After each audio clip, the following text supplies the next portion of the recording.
2004 Chevy Silverado, and like any Chevy or any vehicle with a steering box, dealing with a steering slop issue. Pretty much you rock the wheel back and forth, and you got like this dead space or this void before the wheels actually do anything. In my case, I could probably rock the wheel about 1/4 of an inch, and yeah, it doesn't move or respond like it should. Now, you are going to have some steering slop with these steering box gears, but not as much as in the case most of these vehicles have. So before you start tackling anything, and the biggest thing that people start doing is going ahead and adjusting the steering gear, and I'll talk about that in just a sec, but make sure your idler arm, your idler bracket, your pitman arm, tie rods, the front end, make sure your front end is tight. If you don't have a tight front end, then you're going to be pretty much wasting your time and probably even wasting money. So let me show you 2 suggestions that works for me to kind of get this thing nice and tight. Now, one more thing I do want to make sure that you check is your steering shaft. If you look down there, that's the steering shaft where you see that kind of rust part to the shiny clear black part. It's a U-joint type setup, and if you have play in that, that's really going to cause the issue. Mine is tight, so that's not the issue. I did have the issue with the steering clunk and noises going underneath the dash. That was the upper steering shaft. I have a video just on that one, and pretty much the shaft gets seized, and that's going to create a lot of issues. There also is a bearing down there. I don't know if I can kind of get it, but there is a bearing down there that needs to be changed as well. But you've done all that, or everything else is tight, then let's try this. So now let's first start with this one. This one is free, probably cost you maybe 30 minutes of your time to an hour, just depending on how savvy you are with this. But first thing you want to do is check the steering column. So the steering column has 2 Torx bolts right up here. As you can see, you have to just kind of take the trim out, the bolster or whatever that is, the knee guard, the column covers. Once you take that, you can get that right up there. And once you're there, those are a T25. There's 2, one on the top and the bottom. Mine were loose. For some reason, they do come loose. I tightened that up, and that did tighten the steering wheel significantly. I probably had to give it a good maybe 3/4 of a turn on the top one, and then on the bottom one was probably half a turn. I tightened it up pretty good, put a little Loctite on it. That's fine. Now, got the steering wheel centered. As you can see, the steering wheel does feel tighter, but I still feel a slight dead spot in there. We're getting close, but still rocking it, and I'm not getting that response. You're going to get some type of slop, but you can get it better. So try that first. I've seen from my experience doing that alone fixes it, but if that doesn't work, then we got to move on to the steering gear.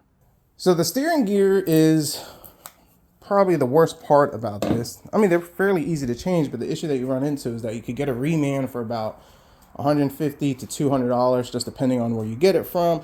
But the problem with the reman is that all they do is change out the seals and I think some bushings in there. And if the gears are worn, it's really not going to make much of a difference. Now, it'll restore the smoothness or the lack of consistency in your power steering, as long as your power steering pump is not bad. But if the gears are worn out, you're still going to have that play. Now, the other thing that you can do as your Hail Mary, this is what I'm going to do. So now I did install a reman one. I do regret it. It did fix it significantly, but I do have that slop, and it's worse on the highways. The gears inside are just worn out. So we're going to do some adjustments. Some people say it doesn't really do much because it just adjusts the preload on that. But I have seen that if you're able to at least get an 1/8 to 1/4 of a turn, that can make a significant difference. At least this will hold me off until I get a new one. Now, I do plan on getting a brand new one. There are some companies out there. I'll have to do my research. You got Redhead and Blue Top, Lares, Lares, and BBB Industries are the 4 that I have found that have been common and had good success rates. It just depends on the quality of the metal and how well they did it. So let's jump down there. As you can see, it's right over there. I think that's like a 5/8. There's an adjustment right there. What we're going to do is we're going to loosen it. We're going to tighten it all the way down, and then we're going to back it off half a turn. See how it feels. As long as it doesn't have any binding, we should be good. If it does, we'll just keep backing it off an 1/8 to 1/4 of a turn until we have good input. Now, the suggestion that I am going to give you, if you're going to do this, put your vehicle up on jack stands. It's going to give you a more accurate depiction on the feel of the steering. Of course, on the ground, you're going to have more resistance, and it's going to be hard to tell how much force you're giving it. Just put it up on jack stands, and it'll be a lot more accurate. So now this is why I don't like reman, and I was trying to save $1, fix a problem, and I needed my vehicle sooner, but kind of tells you the quality. I just put this on, and yeah, it was loose. I should have checked it before I put it in there. That's on me, but they should have tightened that. But you do what you got to do. So that's loose. And what's interesting is that the centerpiece is not moving at all. And typically they less move when you do this. So yeah, this one might be junk, but I need to make it better for now until I decide which way I want to go. Now what I want to do is take this in and just, hopefully this thing moves. Holy crap. I mean, this thing is like really tight. So the adjustment is tight, which is really weird because usually it's the other way around. So camera's in my way. Let me get this out the way, and I'm going to drive this all the way down and then back it off a half a turn. So I got it adjusted, snugged it down. There was not a lot of adjustment on it.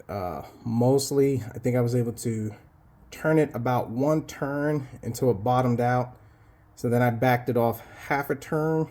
To me, that tells me that those gears are worn out and this steering gear is junk. But after doing that, this is a lot tighter and the wheels are moving. I don't know how well it picks up on the camera, but it is rocking back and forth. So we did get some slight improvement. But once again, reman, it is what it is. I consider them like the lottery. You pretty much just kind of have to roll the dice and maybe you get the lucky number, but definitely go with a new one. Let me put this back together. Let's go for a quick road test. Make sure we don't have any binding. If I do have some binding, then I'll back it off 1/8 of a turn until that goes away.